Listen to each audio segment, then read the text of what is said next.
Good morning students. अब हम discuss करेंगे चैप्टर सेमीकंडक्टर। सेमीकंडक्टर में क्या है, चलो वो चीज़ मैं बाद में डिस्कस करूँ, लेकिन अभी मैं एक चीज़ आपको इंपॉर्टेंट नोटिस बता देता हूँ कि जैसे जो भी फिजिक्स का है, जो भी फिजिक्स का अगर कम्पिटिटिव एग्जाम का प्रिपरेशन कर रहे हो, कोई भी रेलवे एसएससी जो भी चीज़ का कर रहे हो, जिसमें भी फिजिक्स से रिलेटेड या टेक्नीशियन है जो भी है फिजिक्स से रिलेटेड, तो आपको मैं इतना चीज़ कंप्लीट करा रहा हूँ कि आपके जितने भी जनरल कंपटीशन में आप आओगे ना, जिसमें भी फिजिक्स पूछा जाता है जो मतलब ग्रेजुएशन लेवल तक का है, उसमें आपका ये सारा काम हो जाएगा। आपको इसके बाहर कहीं नहीं जाना पड़ेगा।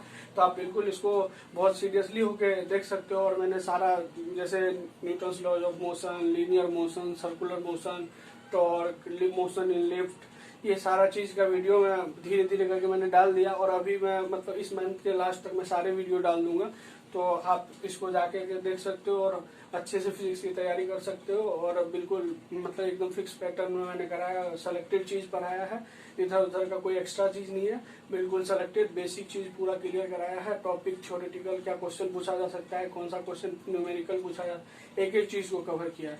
ठीक है, तो आप इस चीज का मैं लिंक डाल दूंगा इसमें, आप देख लेना इस वीडियो को। ठीक है, इस वीडियो और इसके लिंक में भी सारा डिटेल और मैं पीडीएफ वगैरह डाल दूंगा। जो भी नोट्स अगर कुछ छूट जाता है तो उसका पीडीएफ देख करके आप कॉपी वॉपी नोट्स नहीं बनाने का जरूरत नहीं है, फोटो कॉपी करा लेना पीडीएफ का, तो बिल्कुल आप उससे पढ़ सकते हो। और बहुत मतलब अच्छे से मैं करता हूँ, आप मेहनत तो बहुत अच्छे से करता हूँ, उसके लिए आप टेंशन मत लो, फ्री रहो। ठीक है, तो और अगर आपको मेरा ये चीज़ पसंद आए तो आप इसको लाइक और सब्सक्राइब कर देना। इतना सा फेवर चाहिए आपसे, इससे ज़्यादा तो मुझे नहीं चाहिए। और हाँ, मैं मतलब मेहनत करता हूँ, तो आप टेंशन मत लो, आग तो मैं लगा दूंगा, आप टेंशन मत लो। चलो ठीक है, हम स्टार्ट करते हैं। सेमीकंडक्टर में क्या है कि सेमीकंडक्टर में है ना, आप जैसे मैटर का एक स्टेट होता है, उस स्टेट को मतलब स्टेट जो होता है वो एक वैलेंस बैंड कंडक्शन बैंड में डिवाइड हो जाता है। तो वो वैलेंस बैंड और कंडक्शन बैंड में डिवाइड हो जाता है। तो वैलेंस बैंड में तो नॉर्मली इलेक्ट्रॉन्स होते हैं, इलेक्ट्रॉन के साथ साथ होल्स भी होते हैं। ये चीज मैं आपको बाद में एक्सप्लेन करूंगा, इलेक्ट्रॉन और होल्स का क्या होता है। तो होल्स भी होते हैं। तो क्या होता है ना इसमें कि ये इलेक्ट्रॉन का मूवमेंट होता है कंडक्शन बैंड में, और इलेक्ट्रॉन का मूवमेंट कंडक्शन होता है, तो उसके बेस पे मतलब करंट मतलब जाता आता है, क्योंकि चार्ज के मूवमेंट के कारण करंट प्रोड्यूस होता है। तो ये चार्ज का मूवमेंट होगा तो करंट प्रोड्यूस होगा। तो अब क्या होता है, हम कैसे कंडक्टर इंसुलेटर्स मतलब चालक, कंडक्टर चालक हुआ, इंसुलेटर कुचालक हुआ, और सेमीकंडक्टर अर्धचालक हुआ। तो हम चैप्टर हमको पढ़ना है सेमीकंडक्टर बिल्कुल आसानी से मैं पढ़ाऊंगा, आपको बिल्कुल सब समझ में आएगा। देखो क्या होता है ना, ये बैंड जो है, ये बैंड कंडक्टर जो होता है उसमें ये एनर्जी गैप जो होता है, ये इसको बोलते हैं डेल्टा इजी गैप। डेल्टा ये बहुत कम होता है, लगभग नेग्लिजिबल होता है। तो नेग्लिजिबल होता है तो यहाँ के इलेक्ट्रॉन को यहाँ आना आसान है, कंडक्शन बैंड में आना आसान है। और कंडक्शन बैंड में आ गया तो इलेक्ट्रॉन का क्या करेगा, मतलब कंडक्शन हो जाएगा, तो करंट प्रोड्यूस हो जाएगा। तो यहाँ के इलेक्ट्रॉन को यहाँ आना पॉसिबल है, क्योंकि बिल्कुल ये गैप नहीं है, तो इसीलिए कंडक्ट करता है। तो इसका मतलब ओवरऑल क्या हुआ, डेल्टा इजी नेग्लिजिबल, ये गैप नेग्लिजिबल है, इसीलिए ये कंडक्ट करता है। इंसुलेटर में क्या है कि ये डेल्टा इजी जो है, डेल्टा इजी 3 इलेक्ट्रॉन वोल्ट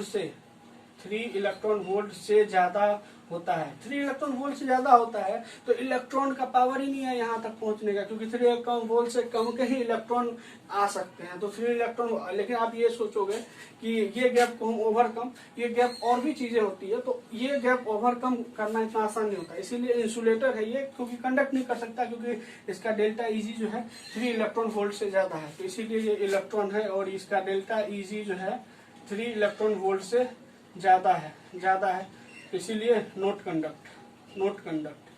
तो अब हम सेमीकंडक्टर के बारे में, सेमीकंडक्टर के लिए आप ये याद रखो, डेल्टा इजी का वैल्यू 0 से लेकर 3 इलेक्ट्रॉन वोल्ट के बीच होगा, और ये कंडक्ट करेगा। अब इसमें क्या चीज होगा कि कंडक्टर से तो ये कम करेगा, कंडक्टर से कम कंडक्ट करेगा, बट इंसुलेटर से ज्यादा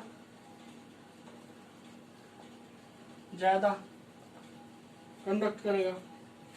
ठीक है, ये चीज अब कंडक्टर कैसे हुआ, इंसुलेटर क्यों हुआ, सेमीकंडक्टर क्यों हुआ, इसमें एनर्जी गैप का क्या रिलेशन है, आपको पूछा जा सकता है। एनर्जी गैप रेंज पूछ दे तो 0 से 3 इलेक्ट्रॉन वोल्ट तक इसका रेंज होगा। इंसुलेटर का 3 इलेक्ट्रॉन वोल्ट से ज्यादा होता है और कंडक्शन में नेग्लिजिबल होता है, सारा एनर्जी गैप बैंड का खेल है। अगर एनर्जी गैप आपको अगर 3 इलेक्ट्रॉन वोल्ट से ज्यादा वो इंसुलेटर, अगर बिल्कुल नेग्लिजिबल है तो वो कंडक्टर, और 3 से कम है तो वो सेमीकंडक्टर। अब हम सेमीकंडक्टर डिस्कस करेंगे। अभी तो आपको पता चला कंडक्टर क्या है, इंसुलेटर क्या है, सेमीकंडक्टर।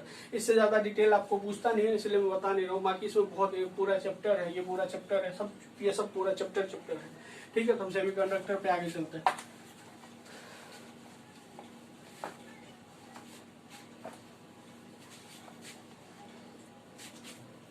अब देखो सेमीकंडक्टर के लिए सबसे एक पॉइंट तो ये हो गया कि इंसुलेटर से तो ज्यादा कंडक्ट करेगा और कंडक्टर से कम करेगा, एक पॉइंट ये हो गया। अब इसका एग्जांपल होता है सिलिकॉन एंड जर्मेनियम। सिलिकॉन और जर्मेनियम ये किस फैमिली का मेंबर है, कार्बन फैमिली का। और कार्बन फैमिली का मेंबर क्या होगा, 1s2 2s2 2p2, क्योंकि 2p2 तो वैलेंस इलेक्ट्रॉन 4 और वैलेंसी भी 4, वैलेंस इलेक्ट्रॉन भी 4, वैलेंसी भी 4। और सिलिकॉन का नंबर देखोगे कितना होता है, एटॉमिक नंबर। अरे hydrogen, lithium, helium, fluorine, sodium, magnesium, aluminium, silicon, phosphorus, अच्छा सिलिकॉन 14, हाँ 14 नंबर में।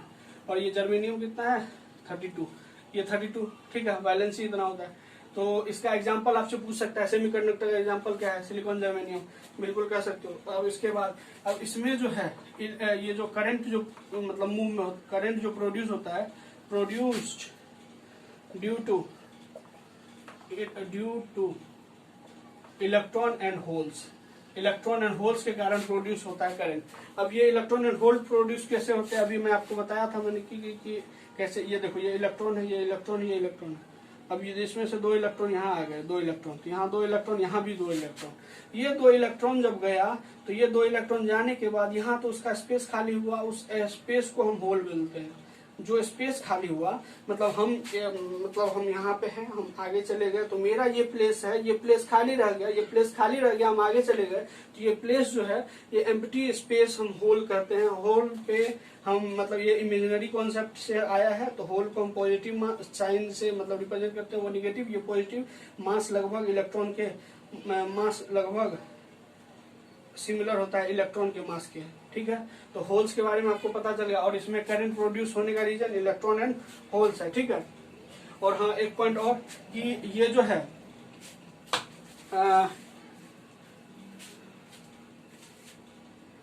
0 डिग्री का 0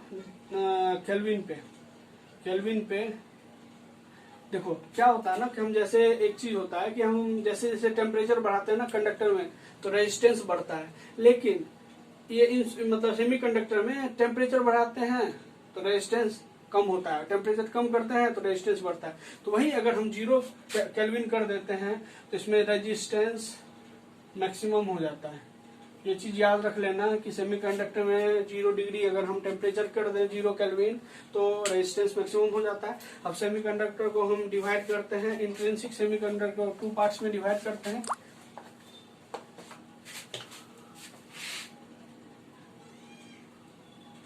तो सेमीकंडक्टर अगर हम 2 पार्ट्स में डिवाइड करते हैं तो अब हम देखेंगे 2 पार्ट्स में डिवाइड करते हैं। तो एक तो है इंट्रिंसिक, एक है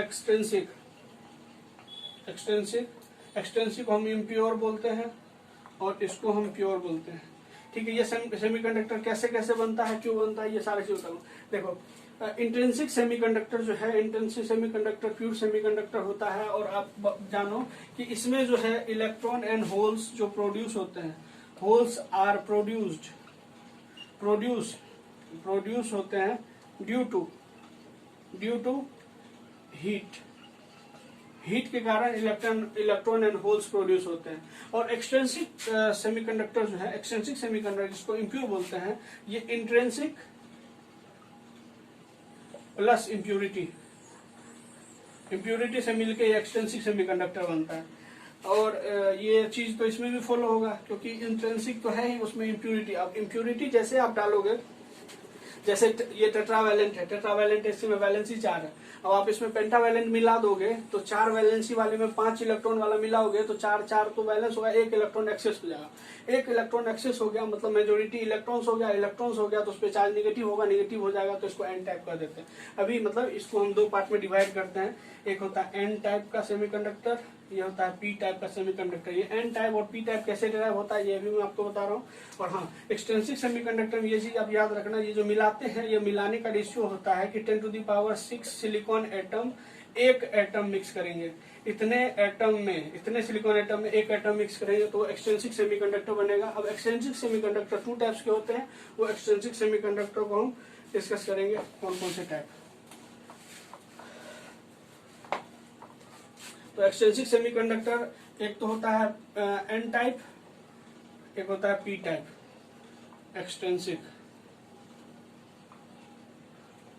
एक्सट्रिंसिक अशुद्ध सेमीकंडक्टर, याद रखना अशुद्ध, और वो इंट्रिंसिक शुद्ध। पी टाइप नाम में तो इसमें कोई चीज नहीं है। अब एक चीज देखो, जैसे सिलिकॉन है, सिलिकॉन है, आपको मैंने बताया सिलिकॉन में बैलेंस 4 इलेक्ट्रॉन होता है, 4 इलेक्ट्रॉन है। अब इसी तरह सिलिकॉन यहाँ है, ठीक है, तो ये भी 4 इलेक्ट्रॉन, 4 इलेक्ट्रॉन, 4 इलेक्ट्रॉन, तो 4 इलेक्ट्रॉन है तो 1 इलेक्ट्रॉन इसका, 1 इलेक्ट्रॉन इस तरह करके यहाँ पे भी सिलिकॉन है तो ऐसे बनेगा, यहाँ पे भी सिलिकॉन है तो ऐसे बनेगा, यहाँ पे है सिलिकॉन तो ऐसे बनेगा। तो ये ऑक्टेट कंप्लीट है, ऑक्टेट कंप्लीट है। अब हम एन टाइप में मिलाते हैं पेंटावैलेंट। अब पेंटावैलेंट होता क्या है, अब जैसे कार्बन है, कार्बन टेट्रावैलेंट है, उससे एक पहले का ग्रुप जो होगा वो ट्राइवैलेंट होगा, उससे बाद का ग्रुप पेंटावैलेंट होगा। ट्राइवैलेंट का एग्जांपल हो जाता है, कार्बन से पहले कौन सा फैमिली आता है, boron family, boron, aluminium, gallium, indium, thallium, ये हो गया आपको टेट्रावैलेंट। अगर हम पेंटावैलेंट की बात करें, पेंटावैलेंट बोरोन कार्बन के बाद आता है nitrogen, nitrogen, phosphorus, arsenic, antimony, ये सब एग्जाम्पल है। तो हम एग्जाम्पल लिखते हैं नाइट्रोजन, फास्फोरस, आर्सेनिक, एंटीमनी, और इसमें ट्राइवैलेंट।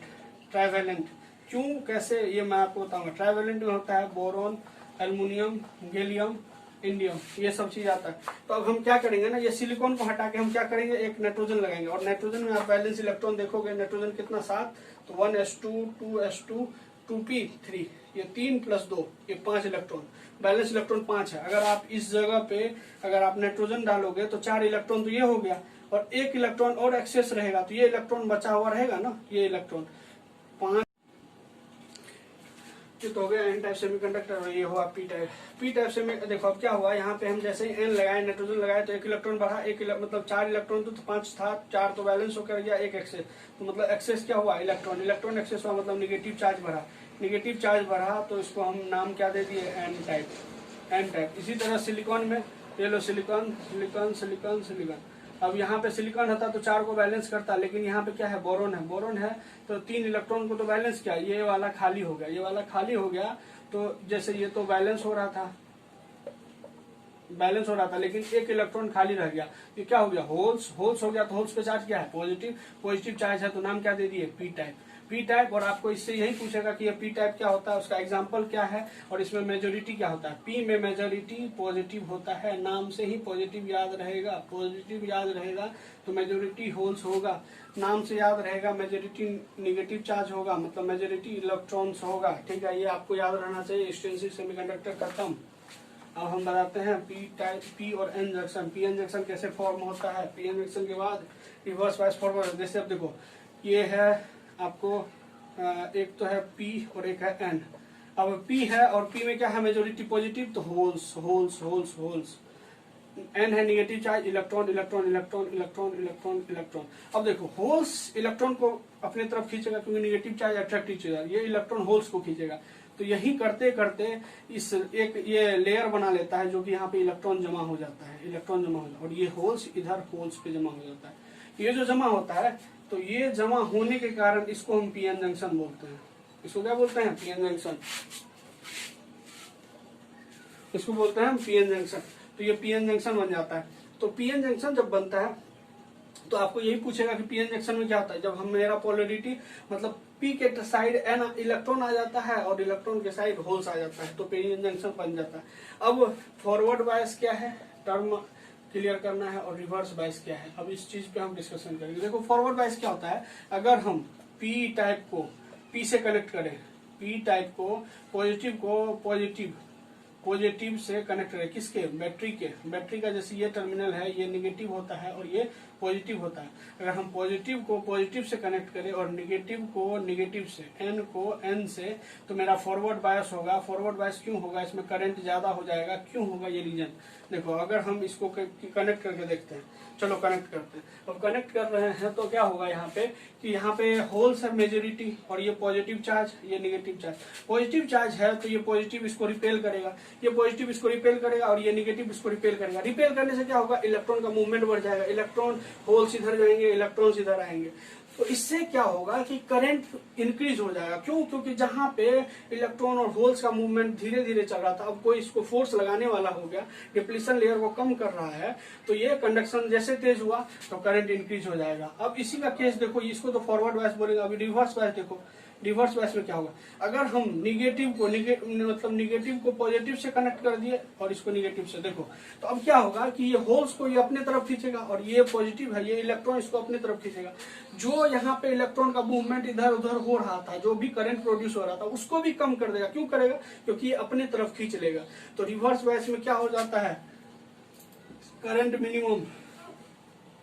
मिनिमम हो जाता है, लगभग मतलब जीरो के बराबर बहुत कम करंट हो जाता है। और रेजिस्टेंस मैक्सिमम मतलब करंट ही नहीं है, तो रेजिस्टेंस होने के कारण ही करंट मतलब फॉलो नहीं होता है। तो फॉरवर्ड बायस क्या है, रिवर्स बायस क्या है, अगर पी को पी टाइप से कनेक्ट करते हैं और एन को एन टाइप से, तो कंडक्शन बढ़ जाता है, करंट बढ़ जाता है। अगर पी को हम एन टाइप से और एन को पी से कनेक्ट करते हैं तो मतलब अपोजिट हो जाता है, तो जहाँ करंट मिनिमम हो जाता है। तो फॉरवर्ड बायस क्या है, रिवर्स बायस क्या है।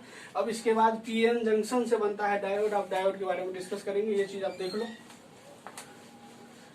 अब जो है एक होता है डायोड होता है कि जैसे अगर आप पीएन जंक्शन, पी को ये बीपी है, ये बीएन है, तो आपको चेक करने के लिए मैं बता देता हूँ डायोड किस कंडीशन में है। तो वीपी माइनस वीएन अगर पॉजिटिव आता है तो ये फॉरवर्ड बायस का सिंबल है। वीपी माइनस वीएन निगेटिव आता है तो ये रिवर्स बायस का। और वीपी माइनस वीएन अगर जीरो आ जाता है तो अनबायस्ड। अब आपको क्वेश्चन कैसे देगा कि डायोड चेक करने के लिए डायोड क्या किस में है, फॉरवर्ड में है, रिवर्स में है, क्योंकि डायोड का काम आपको बाद में पता चलेगा कि जैसे हम कहीं पे कोई सर्किट सॉल्व कर रहे हैं, वहां डायोड लगा देते हैं कि करंट का मतलब करंट के कोई वैल्यू के लिए वो करंट पास कर देगा, किसी में नहीं पास करेगा, तो इसलिए हम डायोड लगा देते हैं। तो डायोड का यूज आपको पता चलेगा। अगर ये 10 है, ये 12 है, तो वीपी माइनस वी एन करो, VP minus V N, 10 minus 12, ये -2 हो गया। -2 का मतलब ये रिवर्स बायस है।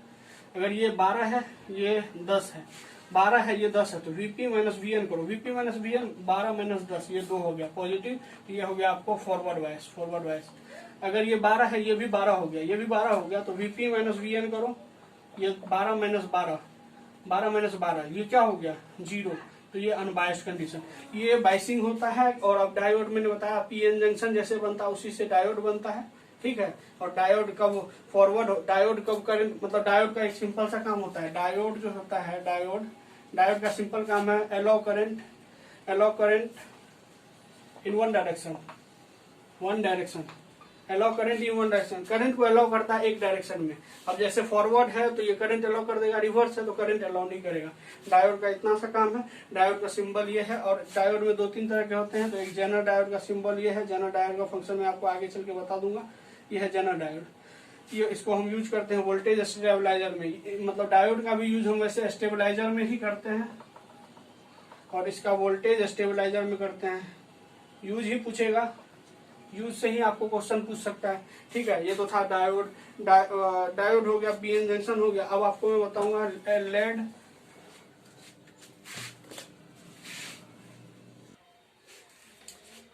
अब एलईडी और फोटोसेल और सोलर सेल आपको जानना है। तो देखो एलईडी का सिंबल तो ये होता है, फोटोसेल का सिंबल ये होता है, सोलर सेल का सिंबल ये होता है। अब वर्किंग इसका कैसे है आप ये देखो कि हम क्या करते हैं ना, जैसे पीएन जंक्शन है, पीएन जंक्शन बनता है, पीएन डायोड जो है। अब डायोड देखो इसको, ये जो डायोड है इसको हम क्या करते हैं ना कनेक्ट, इसको फॉरवर्ड वाइस में कनेक्ट करते हैं। इसका मतलब पॉजिटिव को पॉजिटिव से, निगेटिव को नेगेटिव से फॉरवर्ड वाइस से कनेक्ट करते हैं। तो इसमें क्या होता है ना कि कंडक्शन बैंड में जो इलेक्ट्रॉन है, कंडक्शन बैंड में जो इलेक्ट्रॉन है उसका मूवमेंट हो जाता है वैलेंस बैंड में इलेक्ट्रॉन में। मतलब जो कंडक्शन बैंड में आ जाता है उसको, मतलब जैसे जैसे जैसे हम क्या करते हैं इलेक्ट्रिकल एनर्जी देते हैं, मतलब फॉरवर्ड वाइस में कनेक्ट करते हैं, इलेक्ट्रिकल एनर्जी देते हैं, तो कंडक्शन बैंड से वैलेंस बैंड में आना शुरू हो जाता है। और आपको पता है कि कोई भी हाई एनर्जी से लो एनर्जी आएगा तो एनर्जी रिलीज करके ही आएगा। किसी के पास अगर 100 रुपए है, वो 10 रुपए आना है तो उसको 90 रुपए खर्च करना ही पड़ेगा। मतलब कोई हाई एनर्जी पे है, उसको लो एनर्जी पे आना है तो उसको एनर्जी इमिट करना पड़ेगा। अब क्या होता है एलईडी कंडक्शन बैंड में जो इलेक्ट्रॉन है हाई एनर्जी में, उसको वैलेंस बैंड इलेक्ट्रॉन मतलब वैलेंस बैंड में आना है तो वो इलेक्ट्रॉन आता है, आने से वो फोटोन मतलब जो एनर्जी रिलीज करता है वो in the form of photon, photon के फॉर्म में एनर्जी रिलीज करता है। वही एलईडी हम लोग मतलब वही एलईडी यूज होता है। इसमें क्या होता है ना तो आपको पॉल्यूशन होगा और ना आपको लॉस होगा ज्यादा। ये 2 से 5 वोल्ट के रेंज में काम करता है, तो आपसे रेंज पूछ लेगा। और इसमें क्या होता है इलेक्ट्रिकल एनर्जी को लाइट एनर्जी में कन्वर्ट करते हैं। इलेक्ट्रिकल एनर्जी को लाइट एनर्जी में कन्वर्ट करते हैं। इसको कनेक्ट किस में होता है, क्वेश्चन क्या पूछेगा, 1 नंबर फॉरवर्ड वाइस में। दूसरा सिंबल क्या होता है, ये तीसरा क्वेश्चन ये इलेक्ट्रिकल को किस में बनाएगा, लाइट एनर्जी में। इसका रेंज क्या होता है 2 से 5 वोल्ट। ये लॉस कम करता है, पॉल्यूशन फ्री बनाता है। और इसका यूज जैसे एलईडी का आप जानते हो डिस्प्ले बनाने में यूज होता है, कंप्यूटर में यूज होता है, कैलकुलेटर में यूज होता है, बहुत सारा यूज होता है। अब उसी तरह अब नेक्स्ट टॉपिक है फोटोसेल। फोटोसेल क्या होता है ना कि अगर हम लाइट डालते हैं, जैसे लाइट डालते हैं, जैसे हम एक पीएन जंक्शन है, पीएन जंक्शन को रिवर्स वाइस में कनेक्ट किए। रिवर्स वाइस में कनेक्ट करने से क्या होता है कि रिवर्स वाइस में जैसे ही कनेक्ट किए तो करंट फ्लो होना बंद हो जाता है, करंट फ्लो होना बंद हो जाता है। अब हम क्या करते हैं लाइट डालते हैं, जैसे ही उस पर लाइट डालते हैं, लाइट डालने से उस पर जो नॉर्मल मतलब जो मतलब एक तो होता है डिफ्यूजन, एक होता है ड्रिफ्ट। तो ड्रिफ्ट करंट जो है, मतलब डिफ्यूजन तो मेजोरिटी की वजह से, ड्रिफ्ट माइनॉरिटी। तो ड्रिफ्ट करंट जो है, जिसको कि मतलब ड्रिफ्ट करंट जो होता है, वो करंट हम लाइट डालने से वो करंट इंक्रीज हो जाता है। तो जैसे ही हमको मतलब करंट का वैल्यू इंक्रीज हुआ, इसका मतलब लाइट उस पर पड़ा, लाइट पड़ने से करंट इंक्रीज हुआ। तो लाइट डिटेक्शन में इसी तरह यूज करते हैं। जैसे ये इंस्ट्रूमेंट है, अगर इस पे लाइट आया तो करंट बढ़ेगा, करंट बढ़ाएगा तो करंट डिटेक्ट हो जाएगा। और इसको हम कनेक्ट कैसे करते हैं, रिवर्स वाइस में लाइट, इसको यूज करते हैं लाइट डिटेक्टिंग। अब जैसे मान के चलो आप मतलब कहीं पे कैमरा लगा हुआ है, कुछ लगा हुआ, आपको पता नहीं चल रहा तो कैसे पता चलेगा, अगर आप ये फोटो सेल देख लोगे तो आपको पता चल जाएगा, इससे लाइट रिलीज हो रहा है, वहां पे अगर आएगा तो करंट का वैल्यू बढ़ जाएगा, तो आपको पता चल जाएगा कि अच्छा यहाँ पे कुछ लगा हुआ है। तो उन सब चीजों में यूज होता है। सोलर सेल इसी का मतलब इसी टाइप का होता है। देखो सोलर सेल क्या होता है, सोलर प्लेट आप जानते हो कि मतलब लाइट एनर्जी है, लाइट एनर्जी को इलेक्ट्रिकल एनर्जी में कन्वर्ट करता है। ये भी लाइट एनर्जी को इलेक्ट्रिकल एनर्जी में कन्वर्ट किया, लाइट एनर्जी को इलेक्ट्रिकल एनर्जी में कन्वर्ट किया। और ये रिवर्स वाइस में, ये अनवाइस कंडीशन। अब देखो सोलर सेल क्या होता है कि जैसे इसमें भी पी और ये कोई भी कंडीशन है, बस पी एन डायोड होता है। पी एन डायोड किसी भी चीज से ज्वाइंट नहीं होता है, बस पी एन जो डायोड होता है उसमें जो करंट फ्लो हो रहा है वो हो रहा है। जैसे ही लाइट डालने के कारण करंट फ्लो होने लगा थोड़ा तेजी से, मतलब करंट बढ़ गया। जैसे करंट बढ़ गया तो हम यूज करने लगे। जैसे अब हम लोग वो डीसी पंखा चलाते हैं, डीसी बल्ब जलाते हैं, ये सब सोलर प्लेट लगा के जो चलाते हैं, तो ये क्या होता है कि पीएन जंक्शन का बस ये बना हुआ, लाइट उस पर पड़ा, लाइट पड़ने के कारण करंट इंक्रीज हुआ, करंट इंक्रीज होने के बाद करंट आ जाता है अप्लायंस में, या तो बल्ब है कुछ भी है, तो वो सोलर सेल का यूज हो गया। तो ये तो रहा आपका सोलर सेल के बारे में। अब इसके बाद आता है आपका टॉपिक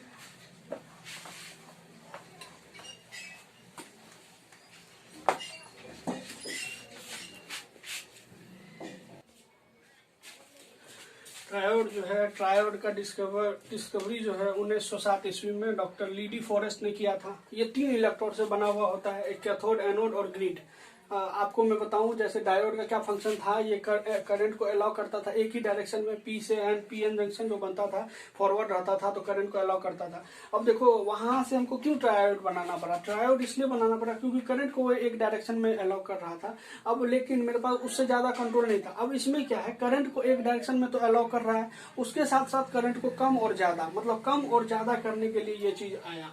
अब ये चीज आया तो अब मैं बताता हूँ, जैसे कैथोड है, कैथोड आपको मैं बता दूं नेगेटिव चार्ज होता है, नेगेटिव चार्ज होता है क्योंकि कैटायन का इलेक्ट्रॉन कैथोड मतलब कैटायन पॉजिटिव चार्ज, अगर जहां जाता है मतलब नेगेटिव के पास जाता है, इसीलिए कैथोड क्या है नेगेटिव चार्ज, एनोड क्या है पॉजिटिव चार्ज। अब इलेक्ट्रॉन का मूवमेंट यहाँ से यहाँ हुआ, इलेक्ट्रॉन का मूवमेंट यहाँ से यहाँ हुआ तो करंट फ्लो होगा, करंट जैसे ही फ्लो होगा, करंट फ्लो होगा तो अब देखो यहाँ से 100 इलेक्ट्रॉन यहाँ आया, यहाँ 100 आ गया तो करंट फ्लो 100 की वजह से। लेकिन अब ये ग्रिड क्या करता है, ये 100 इलेक्ट्रॉन तो यहाँ से आया लेकिन 20 ये अपने तरफ खींच लिया, 20 इलेक्ट्रॉन ये अपने तरफ खींच लिया तो यहाँ 80 इलेक्ट्रॉन आया, ये 80 इलेक्ट्रॉन के कारण अब करंट, तो करंट को कंट्रोल भी कर रहा है। तो करंट को बैलेंस करने के लिए कौन होता है, ग्रिड। ग्रिड आपसे पूछेगा कि ट्रायोड में सबसे इंपॉर्टेंट पार्ट ग्रिड, जो कि करंट कंट्रोल करता है और करंट को कम ज्यादा। डायोड था कि करंट को अलाउ कर रहा था एक डायरेक्शन में, ये डायरेक्ट मतलब करंट को एक डायरेक्शन में अलाउ भी करता है और करंट को मतलब कम ज्यादा भी कर सकता है। और एक इंपॉर्टेंट बात यह है कि ट्रायोड जो है वो सेमीकंडक्टर से नहीं बना हुआ होता है, क्योंकि ये सॉलिड स्टेट में नहीं होता, इसलिए ये सेमीकंडक्टर से नहीं बना हुआ होता है। किस चीज से बना हुआ ये तो मैं आपको नहीं बता पाऊंगा, लेकिन आप इतना जानो कि ये सेमीकंडक्टर से नहीं बना हुआ होता है, ये सॉलिड स्टेट में नहीं होता है। और ये इसका यूज आता है ईएम वेव में, ईएम वेव में हम मतलब ट्रायोड का यूज करते हैं, क्योंकि ईएम वेव में करंट हमको फिक्स करके वो करना पड़ता है, ज्यादा कभी कम करना पड़ता है, क्योंकि आप जानते हो ईएम वेव्स में मैग्नेटिक फील्ड इलेक्ट्रिक फील्ड दोनों परपेंडिकुलर होकर मूव करते हैं, तो उसका रिजल्टेंट डायरेक्शन में ईएम वेव का पैकेज चलता है। तो ईएम वेव में इसका यूज होता है। बस आप इतना आपको ध्यान रखना है कि इसका कौन साइंटिस्ट डिस्कवर किया, कितने चीज से बना, इसका करंट बैलेंस करने का काम किसका, बस ये चीज जानो।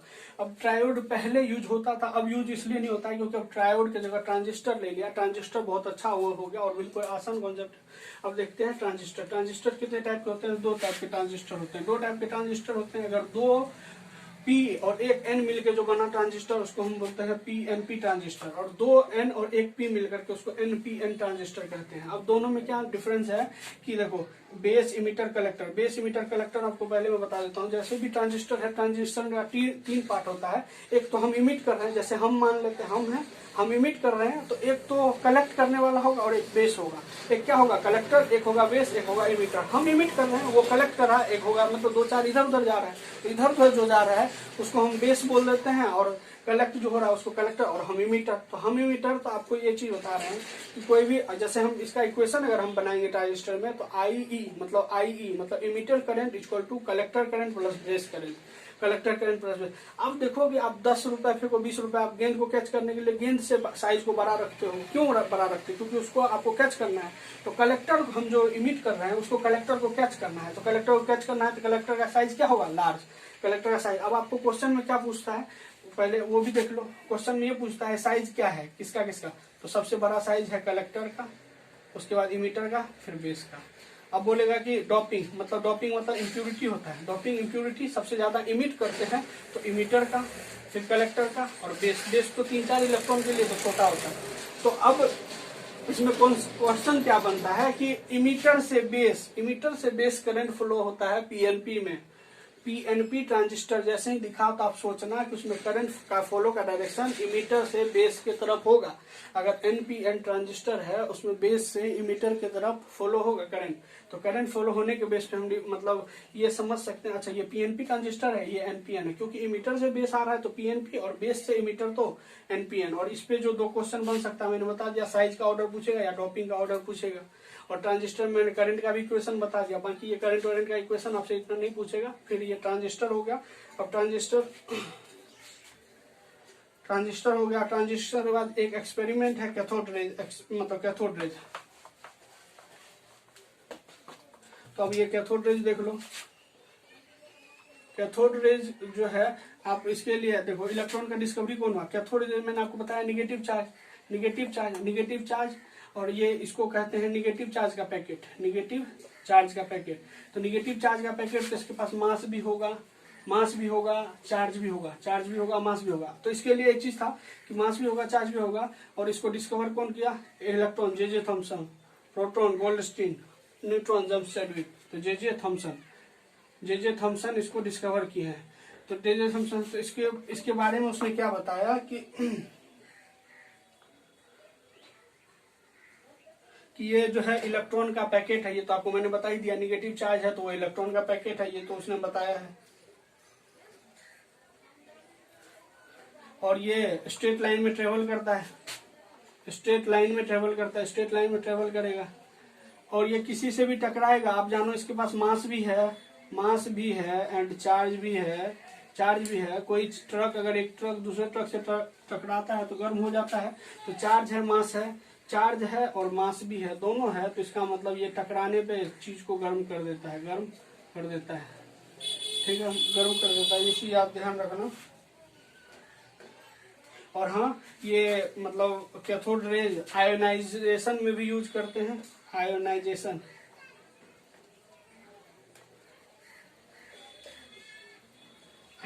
में यूज करते हैं।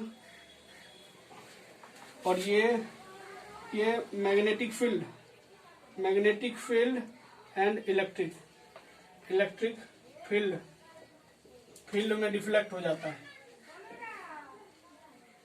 मतलब ये अपने प्लेस को, मतलब जैसे इसका अगर मोशन ये है तो इलेक्ट्रिक फील्ड आ गया तो इसका डायरेक्शन चेंज हो सकता है। तो ये ऑल अबाउट कैथोड रे। अब नेक्स्ट टॉपिक डिस्कस करेंगे फोटो इलेक्ट्रिक इफेक्ट। अब हम डिस्कस करेंगे photo electric effect. Photo electric effect क्या है? फोटो इलेक्ट्रिक इफेक्ट जैसे एक मेटल सरफेस पे क्या गिरा है? फोटोन, मतलब ये लाइट का पैकेट गिरा है। तो लाइट का पैकेट गिरा है ना, तो इससे क्या देखा एक साइंटिस्ट ने कि इससे इलेक्ट्रॉन निकल रहा है। अब इलेक्ट्रॉन कैसे देखा कि एक फ्लोरोसेंस लगा दिया, उस पर इलेक्ट्रॉन बम्बार्ड हुआ, मतलब लगा एक भी। तो लगने से क्या होता है ना, वो एक अलग तरफ का मतलब चमक दिखाता है। आपको मैं फर्स्ट फ्लोरोसेंस भी बताऊंगा, ये दोनों चीज बताऊंगा। इसके आगे वाला टॉपिक वही डिस्कस करूंगा, तो आप अभी समझो। तो एक साइंटिस्ट था, ऐसे हुआ तो उसने इस पे डिस्कवरी चालू किया। तो देखो, इसको सबसे पहले तो हर्ट साइंटिस्ट 1903 ईस्वी में, और 1905 ईस्वी में इसका डिटेल्ड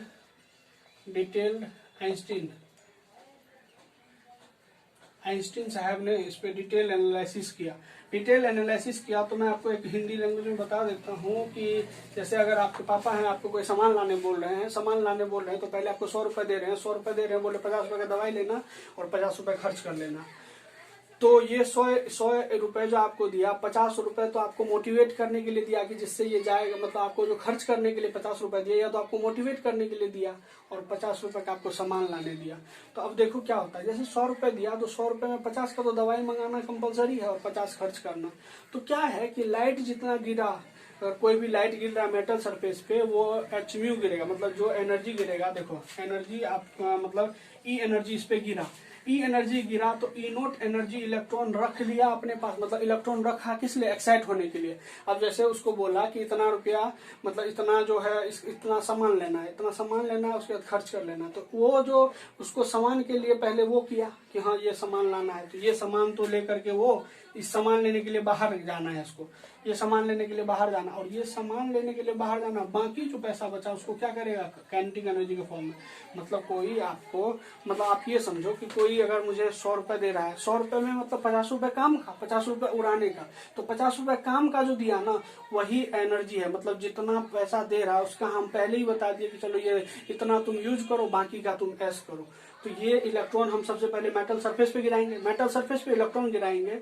तो मेटल सरफेस पे इलेक्ट्रॉन गिराने के बाद मेटल सरफेस कुछ इलेक्ट्रॉन को एब्जॉर्ब करे, मतलब फ्रीक्वेंसी, कुछ एनर्जी को एब्जॉर्ब करेगा, एब्जॉर्ब करके एक्साइट होगा, एक्साइट करके तब इलेक्ट्रॉन बाहर निकलेगा। तो वो काइनेटिक एनर्जी, मतलब पहले तो टोटल एनर्जी डाले तो कुछ डाल करके वो अपना मोटिवेट हो करके अब जो वेलोसिटी आया वो है काइनेटिक एनर्जी। तो इसका इक्वेशन ये होगा, और आपको मैं बता देता हूँ, E = hc/λ भी होता है। लैम्डा जिसमें कि वेवलेंथ होता है, वेवलेंथ जिसको तरंग बोलते हैं, ये प्लैंक कांस्टेंट, ये एनर्जी, और ये स्पीड ऑफ लाइट। क्या है? Speed of light. अगर ये स्पीड ऑफ लाइट, अब इसके बाद मैं बात करूं, E = hν भी होता है। ये क्या होता है? फ्रीक्वेंसी। ये क्या है? फ्रीक्वेंसी। ये क्या है? Planck's constant. ये है प्लैंक्स कांस्टेंट, ये है फ्रीक्वेंसी। ठीक है, तो ये चीज आप ध्यान रख लेना। अब देखो इस चीज में हम डेराइव करते हैं इस फॉर्मूला को। एक तो ये कि E के जगह hν, तो hν0 + ½ mv², ये v²। अब एक इस फॉर्मूला में एक बार ड्राइव कर लेते हैं, तो hc/λ (0) + ½ mv²। एक फॉर्मूला, दूसरा फॉर्मूला, दो फॉर्मूला। अब दो फॉर्मूला आया।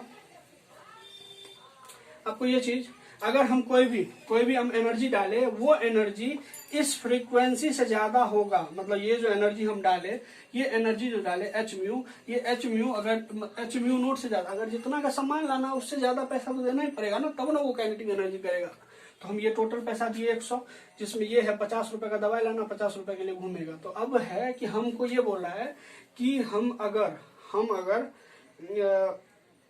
थ्रेशोल्ड फ्रीक्वेंसी से ज्यादा लेंगे तभी वो जाएगा। क्यों? इलेक्ट्रॉन इमिट होगा। क्यों होगा? क्योंकि थ्रेशोल्ड से ज्यादा देगा तभी तो थ्रेशोल्ड यूज करके कुछ मतलब अपना जैसे कुछ जो मतलब 50 रुपए का दवाई है 60 देगा, तभी तो 50 का वो दवाई लेगा, 10 का वो खर्च करेगा। तो उसके लिए थ्रेशोल्ड मतलब 50 रुपए का दवाई है तो उससे तो ज्यादा देना पड़ेगा, उससे ज्यादा देना पड़ेगा तभी बच्चा बाहर जाएगा सामान लेने के लिए। उसी तरह एच म्यू ये एक लाइन कहता है कि इसमें जो है जो फ्रीक्वेंसी मतलब थ्रेशोल्ड फ्रीक्वेंसी से ज्यादा फ्रीक्वेंसी का एनर्जी हम देंगे तभी इलेक्ट्रॉन एक्साइट होगा।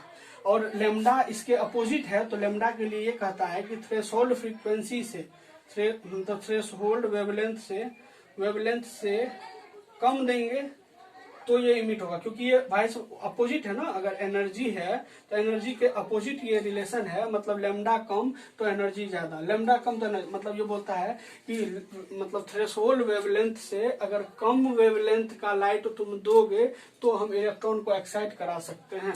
तो ये 3-4 तरह का क्वेश्चन इसमें बनता है। आपको एक फॉर्मूला पूछ सकता है, तीनों फॉर्मूला क्या रिलेशन है, तो आपको कैसे सोचना है कि मेटल है, मेटल सरफेस से आया, मेटल मतलब लाइट आया, लाइट आने के कारण वो तो कुछ अपना एनर्जी अपने अंदर रखा जिससे उसको ताकत मिलेगा। अब बाहर जो आया जो वेलोसिटी मिला वो काइनेटिक एनर्जी के फॉर्म में, पहले तो कुछ अपना रखा, अपना रखने के बाद कुछ वेलोसिटी के लिए इलेक्ट्रॉन को घूमने के लिए दे दिया। मतलब 100 रुपए था, 100 रुपए में 50 रुपए का तो दवाई मंगाना था, 50 रुपए घूमने के लिए दे दिया। 2 टाइप्स के कंपाउंड को डिस्कस करना है, एक तो है फ्लोरोसेंस, एक है फॉस्फोफ्लोरोसेंस। मतलब फॉस्फोरेसेंस होता है तो इसको हिंदी में प्रतिदीप्ति बोलते हैं, इसको स्फुदीप्ति बोलते हैं। अब इसमें क्या होता है ना कि ये लाइट एब्जॉर्ब करके, ये लाइट एब्जॉर्ब तो करता है, मतलब ये अपना मतलब ये जो लाइट एब्जॉर्ब करता है उससे हाई लाइट वाला मतलब वेवलेंथ को रिलीज करता है। जैसे अगर ये मतलब जैसे आप देखो ये होता है ना VIBGYOR, VIBGYOR, lambda increases energy decreases, lambda अगर इधर क्यों equal to SC upon lambda, lambda increases energy decreases, तो लेमडा इधर इंक्रीज रेड का सबसे ज्यादा होता है। अगर आप ब्लू लाइट ये लेगा तो ये येलो मतलब वो करेगा, मतलब ब्लू से अगर इसका वेवलेंथ ज्यादा वाला प्रोड्यूस करेगा उसको फ्लोरोसेंस बोलते हैं। अगर वो अपने से कम वेवलेंथ का लाइट एब्जॉर्ब करके मतलब लाइट एब्जॉर्ब किया, लो light absorb and release high light, तो ये क्या हो गया फ्लोरोसेंस। अब इसमें क्या होता है ना कि जो लाइट मतलब एब्जॉर्ब करता है, जो एब्जॉर्ब करता है उससे कम वेवलेंथ का लाइट इमिट करता है। ठीक है, ये एग्जांपल भी मैं बताऊंगा। तो फ्लोरोसेंस और फॉस्फोरेसेंस मतलब फ्लोरोसेंस प्रतिदीप्ति, फॉस्फोफ्लोरोसेंस स्फुदीप्ति। अब क्या होता है कि कोई ऐसा एक मतलब मैटर, कोई एक ऐसा सब्सटेंस जो लाइट एब्जॉर्ब करेगा, लो लाइट को एब्जॉर्ब करेगा, वो अपने से हाई लाइट का वेवलेंथ की लाइट को रिलीज करेगा, वेवलेंथ को रिलीज करेगा, उसको क्या बोलेंगे फॉस्फो। इस प्रोसेस को हम बोलेंगे फॉस्फोफ्लोरोसेंस मतलब फ्लोरोसेंस, इसको क्या बोलेंगे फ्लोरोसेंस। और इस मतलब इसमें जो यूज होता है सब्सटेंसेस उसको फॉस्फोर मतलब फ्लोरोसेंस सब्सटेंस बोलेंगे। उसी तरह फॉस्फोफ्लोरोसेंस क्या होता है स्फुदीप्ति। इसमें क्या होता है जो लाइट वो एब्जॉर्ब करेगा ना, अगर जैसे अगर इसने ब्लू एब्जॉर्ब किया, अगर इसने येलो एब्जॉर्ब किया तो इससे ब्लू ये रिलीज करेगा, मतलब येलो मतलब एब्जॉर्ब किया उससे कम इंटेंसिटी का लाइट मतलब एब्जॉर्ब करेगा। और इसके लिए मतलब कुछ इंपॉर्टेंट चीज है जो मैं इसके बाद एग्जांपल के बाद बताऊंगा कि अभी एग्जांपल इसका क्या है, आपको कैसे याद रखना है।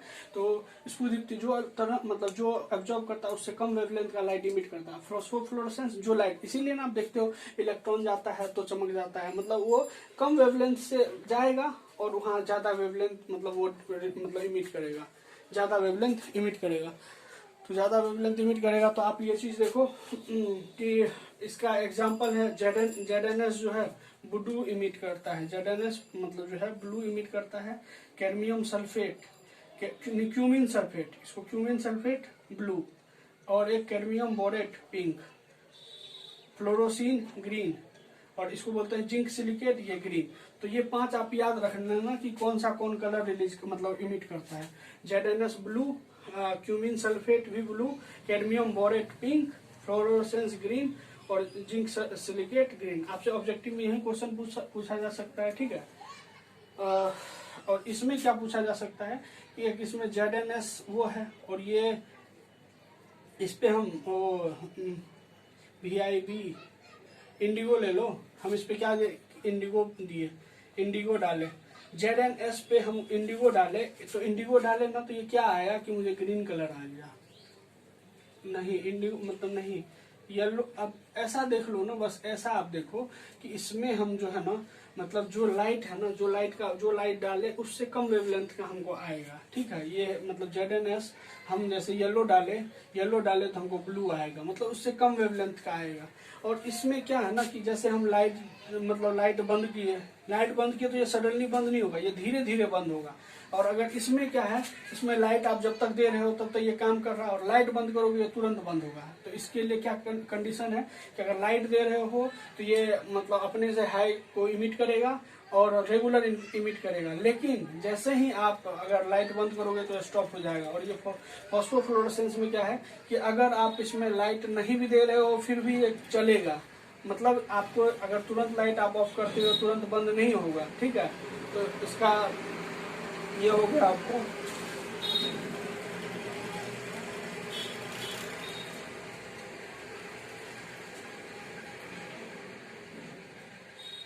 अब इसमें जो है आपको एक आ जाता है कैडमियम सल्फाइड CDS, और एक आता है BaSO4 बेरियम सल्फाइड, ये सब जो है। और एक आता है ZNS जिंक सल्फाइड, ये मतलब ब्लू कलर को वो करता है, ब्लू कलर को ये सब इमिट करता है। और यहाँ पे भी मैंने जिंक सल्फेट के बारे में ब्लू कलर बताया है। क्यूमिन के लिए क्यूमिन सल्फेट अलग है, कैडमियम सल्फेट अलग है, ये दोनों ब्लू कलर प्रोड्यूस मतलब ये तीनों ब्लू, और इसमें ब्लू पिंक ग्रीन ये सब याद रख लेना। इससे अगर आपको क्वेश्चन पूछेगा यही पूछेगा कि ये कौन सा इमिट करता है, ZNS zinc sulphate blue, cumin sulphate blue, cadmium borate pink, fluorescein green और जिंक सिलिकेट ग्रीन। और ये भी इससे पूछेगा तो CDS भी, BaSO4 भी, ZNS भी, ठीक है। ये चीज आप ध्यान रख लेना। ये आपको फ्लोरोसेंस, फॉस्फोफ्लोरोसेंस। अब बचा है आपका laser, maser, radar, after that logic gate. ये चीज मैं अभी आपको करा रहा हूँ। अभी अब मैं मतलब नेक्स्ट पढ़ाऊंगा लेजर और मेजर। लेजर में क्या डिफरेंस है, मेजर क्या है, इन दोनों में डिफरेंस क्या है, ठीक है। अब डिस्कस करेंगे नेक्स्ट टॉपिक है लेजर और मेजर। लेजर को आप ऐसे देखो, light amplification by stimulated emission and radiation. इसको हिंदी में बोलते हैं विकिरण से प्रेरित उत्सर्जन द्वारा प्रकाश तरंगों का प्रवर्धन। उसी के सिमिलर है मेजर बस इसमें ये होता है, यहाँ पे लाइट होता है और इसमें माइक्रोवेव होता है, माइक्रोवेव, ठीक है। बस डिफरेंस इतना है। Microwave amplification stimulated by emission radiation, ये चीज आपको बस इसका फुल फॉर्म आप देखो, फुल फॉर्म में ही डेफिनेशन है। अब क्या होता है ना, लेजर एक ऐसा चीज है, जैसे देखो क्या है ना, जैसे अभी मैंने आपको बताया था कि कंडक्शन बैंड से वैलेंस बैंड में इलेक्ट्रॉन आता है तो लाइट इमिट करता है। तो अब क्या होता है ना कि लेजर हम क्या करते हैं, बहुत सारे लाइट को एक हाई एनर्जी जोन में पहुंचा देते हैं। बहुत सारे हाई एनर्जी जोन में पहुंचा दिए, हाई एनर्जी जोन से सारे लाइट को एक साथ हम फोकस करते हैं। तो एक साथ फोकस करते हैं तो बहुत हाई लाइट इंटेंसिटी डेवलप होता है, उस लाइट को हम लेजर बोलते हैं। इसीलिए लेजर का आप देखते होंगे वेवलेंथ बहुत ज्यादा होता है, बहुत हाई इंटेंसिटी होता है, बहुत लॉन्ग डिस्टेंस तक हो जाता है, ठीक है। क्यों जाता है, क्योंकि उसको हम क्या पहुंचाते हैं, मेटा प्रोटोनिक स्टेज, मतलब उस स्टेज में पूरा एनर्जी वाला स्टेज पहुंचा देते हैं। अब एनर्जी वाले स्टेज से एक साथ सबको बम्बार्ड कराते हैं, एक साथ सबको बम्बार्ड कराते हैं, तब तब हमको लेजर लाइट प्रोड्यूस मिलता है। तो लेजर लाइट प्रोड्यूस मिलता है तो बहुत ही एम्पलीफाई हो करके मिलेगा और बहुत ही इंटेंस मिलेगा, ठीक है। तो इसका यूज आप कहाँ करते हो, आप देखो सीडी डीवीडी और सीडी राइटिंग जो होता है उसको आपको सीडी राइटिंग को डिलीट करना है फास्टली, तो आप ये लेजर से डिलीट कर सकते हो। दांत के और मतलब दांत में बहुत सारी चीज को चेकअप वेकअप करने के लिए लेजर का यूज करते हैं। आंख के रेटाइना को चेक वेक करने के लिए बहुत सारा लेजर को यूज किया जाता है। स्टोन है पेट में पत्थर है, पत्थर को मतलब आप जानते हैं लेजर और बिना ऑपरेशन के हम जब करते हैं तो वो लेजर से करते हैं ऑपरेशन, तो वो हो गया आपको। उसके बाद और कैंसर के इलाज में यूज होता है, ठीक है। और इसको जो डिस्कवर किया लेजर को, कैलिफोर्निया के एक साइंटिस्ट थे थियोडोर मेमन। आपको बस मैंने क्या क्या चीज बताया, लेजर बहुत सारे लाइट का एक साथ मतलब फोकस होके वो होता है, तो बहुत ही एम्पलीफाई होता है और बहुत ही एम्पलीफाई होता है, इसलिए इसका वेवलेंथ वगैरह बढ़ जाता है। तो आप लेजर की फुल फॉर्म को याद रख लोगे, laser amplification by stimulated emission and radiation, विकिरण से प्रेरित उत्सर्जन द्वारा प्रकाश तरंगों का वर्धन। अब इसका मेन काम होता है सीडी राइटिंग को डिलीट करना। सीडी डीवीडी में सीडी राइटिंग जो होता है उसको डिलीट करना मेन काम है। कैंसर का इलाज करना, जैसे कैंसर में हमको ट्यूमर, कैंसर में क्या होता है कोई सेल का बहुत ज्यादा ग्रोथ हो जाता है तो वही उसी को हम कैंसर बोलते हैं, तो उस सेल को हमको डिस्ट्रॉय करने में लेजर का यूज होता है। पत्थर है पेट में, पेट को डिस्ट्रॉय करना उसमें यूज होता है। आंख का रेटाइना, आंख के ऑपरेशन में मेजर का यूज होता है, माइक्रोवेव का याद रखना। और आंख के रेटाइना को हम मतलब लेजर के हेल्प से वो करते हैं।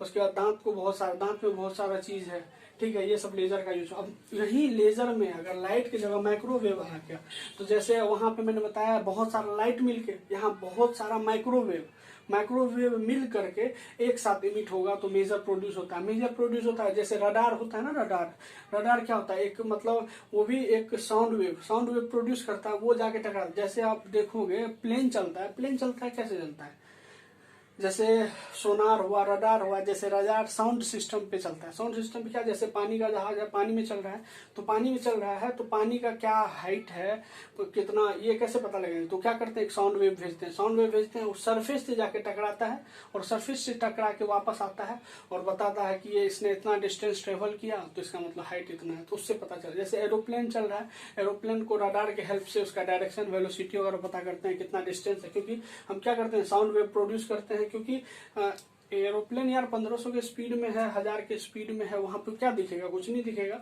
तो बस क्या होता है ना कि आप प्लेन से साउंड वेव प्रोड्यूस करते हो, वो जा करके स्टेशन में टकराता है, टकरा के वापस तो बताता है ये इस डायरेक्शन में है, इतने एंगल पे है, इतना कट करना है, ये करना है।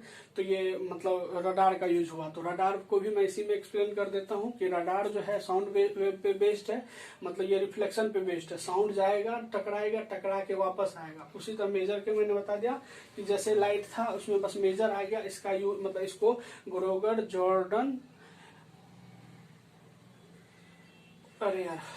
जॉर्डन एवं टाउन्स ने डिस्कवर किया था 1952 ईस्वी में, ठीक है। ये अमेरिका का साइंटिस्ट है, ठीक है।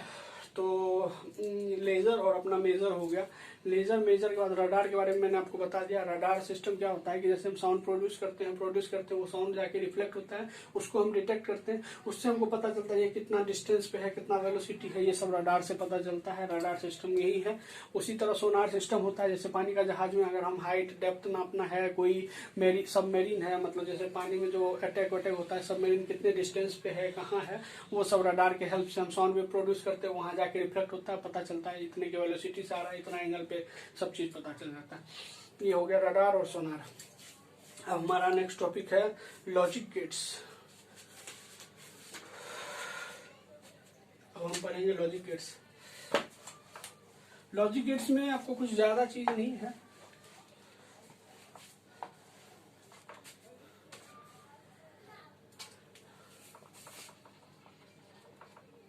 देखो लॉजिक गेट जो है ना, ये क्या है कि लॉजिक गेट कंप्यूटर साइंस पे बेस्ड है। तो इसमें 2 ही नंबर काउंटिंग होता है, एक 0 एक 1। 0 को हम बोलते हैं लो, इसको बोलते हैं हाई। एक हाई और एक लो, दो ही चीज में रीड होगा। अगर आप सोचो 1 + 0 करेंगे तो 1 आएगा, 0 + 0 करेंगे 0 आएगा, 0 × 0 करेंगे 0 आएगा, 1 × 0 करेंगे 1 आएगा, 0 × 1 करेंगे नहीं 0 आएगा, जीरो आएगा। ठीक है, ये चीज आप ध्यान रखना। तो अब लॉजिक गेट्स में एक तो लो होता है, एक हाई होता है। लो मतलब ऑफ है, ऑफ है। वन मतलब हाई है, मतलब ऑन है, ऑन, ये ऑफ। अब ये चीज जान लो। अब आपको मैं बताता हूँ कि कौन कौन सा गेट कैसे कैसे बनता है। गेट में आपको सिंबल याद रखना है, उसका क्या प्रोसेस है, प्रोसेस याद रखना है। बस इनपुट आपको लो कब है, हाई कब है, हम क्या इनपुट डाले हैं तो क्या हुआ। ठीक है, ये सब चीज। और हाँ, आप ये याद रखो कि अगर ए है तो ए का जस्ट ये ए पे बार उल्टा हुआ इसका, अगर ये जीरो है तो ये वन होगा। ठीक है, ये अपोजिट होता है, अपोजिट, ये जैसे अपोजिट है, क्योंकि एक का दो ही क्वांटिटी में रीड करेंगे हम। तो हम सबसे पहले पढ़ेंगे एक एंड गेट।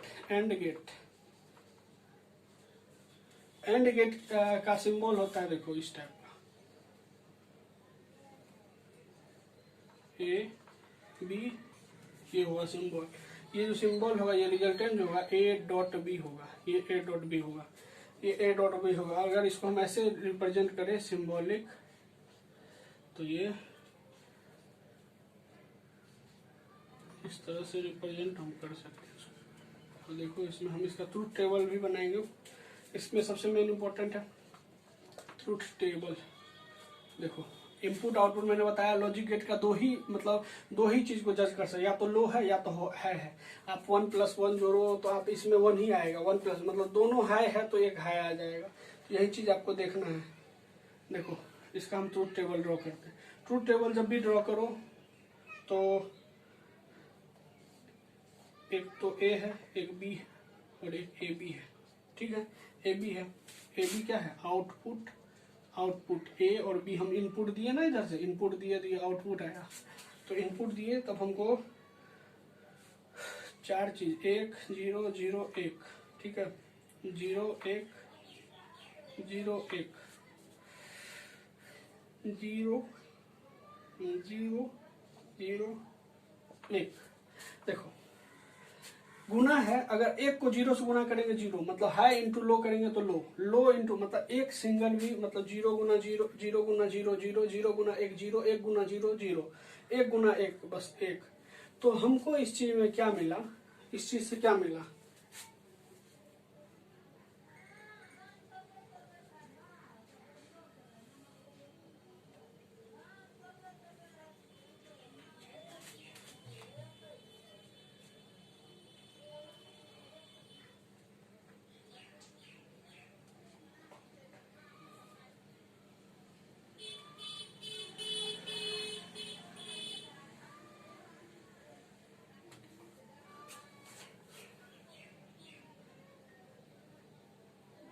एंड गेट के बारे में आपको ये चीज से आपको क्या समझ में आता है, एक चीज बताओ।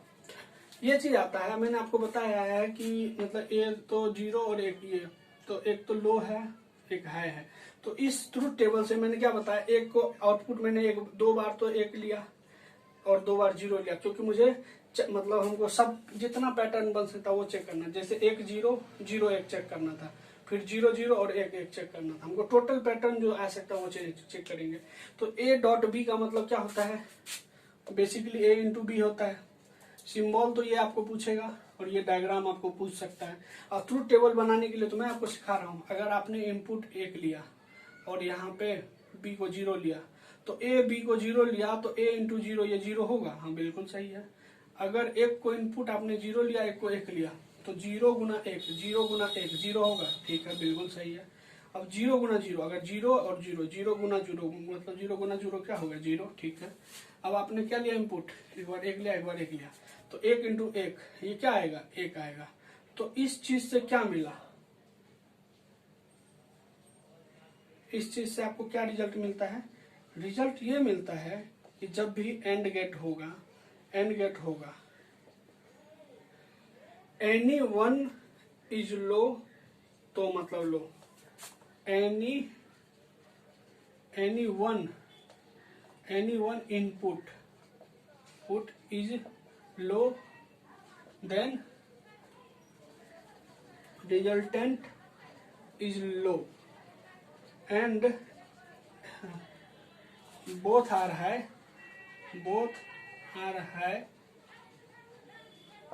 देन रिजल्टेंट इज ऑल्सो है। देखो क्या मिला हमको कि अगर हम एक भी जीरो है, ये जीरो है तो इसका रिजल्टेंट जीरो, ये जीरो है तो ये जीरो, ये जीरो है तो एक जीरो, मतलब एक भी कोई ऐसा एक भी इनपुट अगर मेरा जीरो है तो उसका रिजल्टेंट जीरो आ रहा है। तो एंड गेट पहचान लिए। एंड गेट में आपको मतलब लाइन में क्वेश्चन पूछेगा कि एंड मतलब any input is low then input is low, इसका मतलब है ये एंड गेट है। दोनों इनपुट हाई है तो आउटपुट भी हाई होगा, मतलब दोनों इनपुट हाई है तो आउटपुट भी हाई। तो आपको पहचानना है कि ये एंड गेट कैसे। और आपको मैंने बता दिया कि जब मैंने इनपुट लिया तो इनपुट और दो इनपुट लिया तो एक आउटपुट, तो ये ट्रूथ टेबल ऐसे बनाते हैं। किसी का भी आपको ट्रूथ टेबल बनाने के लिए आ सकता है। एंड गेट के बाद अब हम डिस्कस करेंगे नैंड गेट। नैंड गेट बना हुआ होता है एंड गेट प्लस और गेट। एंड गेट को हम कैसे पहचानते हैं? एंड गेट आपको मैंने बताया है कि एंड गेट मल्टीप्लीकेशन वाला होता है। ए बी तो इसका होगा ए डॉट बी y बराबर रिजल्ट बराबर y a डॉट बी, मतलब ये वेक्टर नहीं होगा, ठीक है। और इसमें अगर हम ये नॉट गेट कुछ नहीं है, बस उल्टाना है। जो मेरा चीज है उसको उल्टा, मैंने आपको बताया है कि a का उल्टा a बार होता है, तो अगर मुझे इसका उल्टाना है तो a डॉट बी पे मैं बार लगा दूंगा।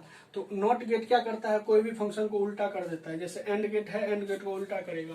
अब जैसे नॉट गेट है, नॉट गेट का सिंबल तो ऐसे होगा, मतलब नैंड गेट है, नैंड गेट मतलब एंड प्लस नॉट, तो अब ये देखो इसका सिंबल ऐसे होगा, ए और बी मिला के ए बी तो बन गया, ए बी बन गया। ये तो क्या हो गया? नैंड गेट, एंड गेट हो गया, एंड गेट। और ये क्या हो गया? उल्टा। इसको क्या किया इसने? उल्टा कर दिया। तो उल्टा कर दिया तो सिंबल आपको याद होना चाहिए, और ये भी सिंबल आपको एग्जाम में दे सकता है। आपको पहचानने आना चाहिए कि कैसे लगाते हैं इसको हम। तो ये देखो, ये आपको नैंड गेट का हो गया। अब नैंड गेट हुआ तो नैंड गेट को आप रिप्रेजेंट दो तरह से, मैंने बताया अगर इसकी किसी भी चीज के आगे अगर ये जीरो लगा दोगे, ये जीरो, तो वो नोट बन जाता है, मतलब वो उसका अपोजिट। इसको हम नोट को ऐसे भी रिप्रेजेंट करते हैं। ये बड़ा डायग्राम को हम छोटा करके ऐसे भी लिख सकते हैं। अब इसमें क्या होता है, ए डॉट मिलके ए बी बना, और ए बी को नोट लगा दिए तो उसका उल्टा कर देगा। नोट मैंने आपको बताया कि जस्ट उल्टा कर देता है। तो अब हम ये रिजल्ट चेक करते हैं। देखो ए एक है, एक 0 0 1 दे दिए। अब इनपुट एक है तो एक लो रखे, हाई है तो लो रखे, तो क्या आया? 0। फिर 0 1 रखे तो अरे 1 गुना 0 0, 0 गुना 1 0, 0 गुना 0 0, 1 गुना 1 1। ये तो मेरा same to same and gate जो हम पहले पढ़े थे उसका सेम टू सेम आ गया। लेकिन अब ये क्या है? ये जो है अब इसमें नॉट लगा दिए तो इसका उल्टा। अगर 0 है तो मैंने आपको बताया है 0 का उल्टा 1 होता है, 0 का उल्टा 1 होता है, 0 का उल्टा 1 का 0। तो मेरा रिजल्टेंट अब ये हो गया, क्योंकि जो मेरा रिजल्टेंट एंड गेट का था उसका जस्ट अपोजिट हो जाता है। ये सिंबल आप ध्यान रखो, ये सिंबल। और ये ट्रूथ टेबल आपको बनाने आना चाहिए। जैसे ए है तो कैसे हमको ये आया कि हम पहले इसको मल्टीप्लाई किए, क्योंकि एंड गेट का था। एंड गेट का ऐसे हम एंड गेट मतलब मल्टीप्लाई, एंड गेट जैसे ही आया तो सिंबल ये याद आना चाहिए, ऐसा सिंबल। और क्या काम है? एंड गेट का मल्टीप्लाई करना। एंड को उल्टा कर दो तो वो हो गया नैंड। तो एंड को उल्टा, तो अब मल्टीप्लाई था तो 1 गुना 0 0, 0 गुना 1 0, 0 गुना 0 0, 1 गुना 1 1। तो अब इससे हमको क्या रिजल्ट मिला? रिजल्ट मिला, देखो एक भी इनपुट अगर मेरा हाई है तो देखो आउटपुट हाई आ रहा है। एक भी मेरा इनपुट अगर हाई है तो आउटपुट हाई आ रहा है, ठीक है। नहीं सॉरी, एक भी इनपुट हाई नहीं, एक भी इनपुट लो है। जैसे ये देखो, ये लो है, ये लो है, ये लो है। तो एक भी इनपुट अगर लो आ रहा है तो मेरा आउटपुट हाई आ रहा है। एक भी इनपुट लो आ रहा है तो आउटपुट हाई आ रहा है। एक भी इनपुट अगर लो है तो आउटपुट मेरा हाई आ रहा है। और दोनों अगर इनपुट हाई है तो इनपुट मेरा लो आ रहा है। तो नैंड गेट में हमको सीधा लिखा हुआ मिलेगा कि if any one input is low then output is high. बिल्कुल सही है। एक अब कहेगा both input are high then output is low, बिल्कुल सही है। और इसको पहचानने का नियम मतलब तरीका ये है। और कैसे मैंने बताया, एंड गेट क्या करता है? एंड गेट जैसे ही याद आया, अच्छा एंड में गुना करते हैं, एंड में गुना। और नोट का क्या काम है? नेट को नोट किसी भी आगे लग जाए उल्टा। नोट को तो या ये पूरा डायग्राम बना दो या तो ये 0 लगा दो। इसको नोट से रिप्रेजेंट करते हैं और इसका ऐसे बनेगा। और ये ट्रूथ टेबल बोलेगा, इसको ट्रूथ टेबल बोलते हैं। अब देखो, जैसे ही ये नैंड गेट है तो अब इसके अलावा अब होता है और गेट।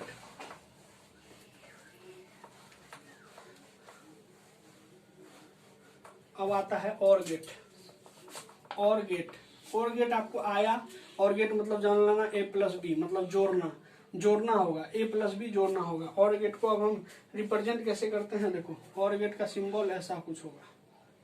वहां पे ये सीधा था, इसमें सीधा नहीं है, ए बी, ये हो गया A plus B, Y equal to A plus B, ये हो गया। और इसको रिप्रेजेंट जब हम डायग्राम में करेंगे तो ये ऐसे, ये ऐसे, और बल्ब यहाँ पे लगेगा इसमें, ठीक है,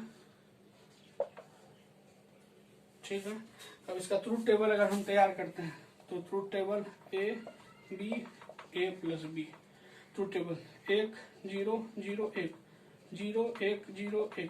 अब देखो 1 0 ये 1 होगा, 1 में कुछ भी जोड़ोगे 1 होगा, 0 में कुछ भी 1 में कुछ भी जोड़ोगे 1 होगा, 0 0 तो 0 होगा, और 1 1 1 होगा। क्या हुआ, जोड़ना है, 1 में 0 मैंने बताया है, एक हाई है प्लस हाई में लो जोड़ोगे तो हाई